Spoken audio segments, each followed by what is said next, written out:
ಎಲ್ಲರಿಗೂ ನಮಸ್ಕಾರ. ನಾವು TNIT ಟೀಮ್ ಕಡೆಯಿಂದ ಇವತ್ತು ನಮ್ಮ ಜೊತೆ ಇದ್ದಾರೆ ಒಬ್ಬರು ಪ್ಲೇಯರು. ಸೊ ಅವ್ರನ್ನ ಇಂಟ್ರಡ್ಯೂಸ್ ಮಾಡ್ಕೊಂಡು. ಮ್ಯಾಮ್, ನಿಮ್ಮ ಹೆಸರು? ಅಮೃತ ವಿರಾಜ್. ಓಕೆ ಮ್ಯಾಮ್, ನಿಮಗೆ ಮತ್ತು ಸ್ಪೋರ್ಟ್ಸ್ಗೆ ಹೆಂಗೆ ಕನೆಕ್ಷನ್?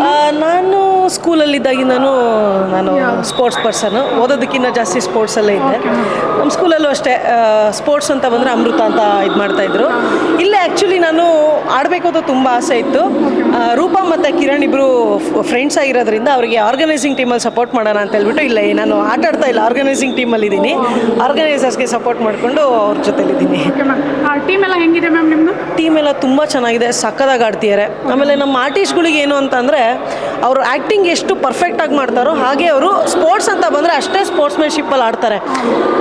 ಗೇಮ್ ಅಂತ ಬಂದರೆ ಅಗ್ರೆಷನ್ ಆಗಲಿ ಎಲ್ಲ ತುಂಬ ಚೆನ್ನಾಗಿದೆ. ಪ್ರಾಕ್ಟೀಸಿಗೆ ಅವ್ರು ಕೊಡೋ ಟೈಮು ಅದೆಲ್ಲ ತುಂಬ ಚೆನ್ನಾಗಿ ಆಡ್ತಾ ಇದ್ದಾರೆ.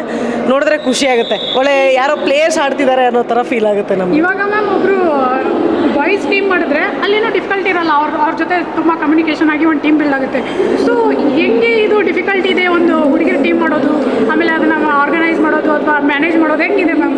ನಮಗೆ ಇದೆಲ್ಲ ಹುಡುಗಿಯವ್ರು ಇವಾಗ ಇಲ್ಲಿ ಆಡ್ತಿರೋ ಪ್ಲೇಯರ್ಸ್ನೆಲ್ಲ ನಮಗೆ ಒಗ್ಗೂಡ್ಸೋಕ್ಕೆ ಅದೊಂದು ದೊಡ್ಡ ಟಾಸ್ಕು ನಮಗೆ.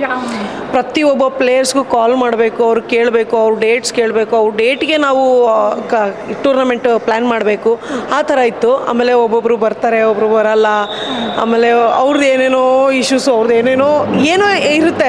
ಸೊ ಅದನ್ನೆಲ್ಲ ನಾವು ಆರ್ಗನೈಸರ್ಸ್ ಆಗಿಬಿಟ್ಟು ನಾವು ಅದನ್ನೆಲ್ಲ ತೊಗೊಂಡು ಆಯ್ತಮ್ಮ ಬರ್ರಿ ನಾವೇನೋ ನಿಮಗೆ ಮಾಡಿಕೊಡ್ತೀವಿ ಅಂತ ಹೇಳ್ಬಿಟ್ಟು ಎಲ್ಲರನ್ನೂ ಕರೆದು ಎಲ್ಲ ಹೆಣ್ಮಕ್ಳು ಒಂದು ಹತ್ರ ಕೂಡ್ಸೋದಿದೆಯಲ್ಲ, ಅದು ನೆಕ್ಸ್ಟ್ ಲೆವೆಲ್ಲು ಹೆಕ್ಟಿಕ್ಕು ಕೆಲಸ ಅದು. ಸೊ ಎಲ್ಲರೂ ಬಂದಿದ್ದಾರೆ ಪಾಪ, ಮಾತಿಗೆ ಬೆಲೆ ಕೊಟ್ಬಿಟ್ಟು ಎಲ್ಲರೂ ತುಂಬ ಚೆನ್ನಾಗಿ ಆಟಾಡ್ತಾ ಇದ್ದಾರೆ. ಎಲ್ಲ ಟೀಮ್ಸು ಚೆನ್ನಾಗಿದೆ, ಗೊತ್ತಿಲ್ಲ ಲಕ್ ಹೇಗಿರುತ್ತೋ.